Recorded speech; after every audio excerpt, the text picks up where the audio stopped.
privacy is something most people take for granted until they see a black, unblinking plastic eye staring at them from across the fence.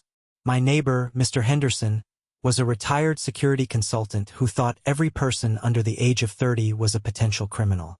He decided that monitoring the perimeter required a high-definition, pan-tilt zoom camera mounted on a 20-foot pole. The problem? The camera wasn't pointing at the street or his gate. It was aimed directly into my teenage daughter's second-story bedroom window. I asked him politely to move it, and he gave me a chilling response. If your family isn't doing anything wrong, you shouldn't care who's watching. Welcome back to Karma Files. Mr. Henderson thought his professional equipment made him untouchable. He didn't realize I'm an optical engineer with a specialty in laser diode technology. I called the police, but they told me that because the camera was on his property, there wasn't much they could do unless I could prove he was recording lewd acts. I wasn't going to wait for my daughter's privacy to be violated. I decided to give Mr. Henderson's camera exactly what it wanted, more light. I didn't use a spotlight or anything that would disturb the other neighbors.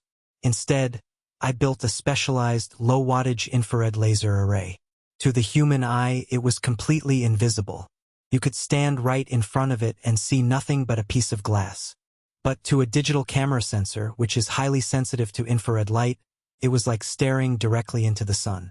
I mounted the device inside my daughter's window frame and aimed it precisely at the lens of Henderson's camera. Every time his camera pointed toward our house, the infrared beam would hit the sensor, creating a massive, blinding whiteout effect on his monitor.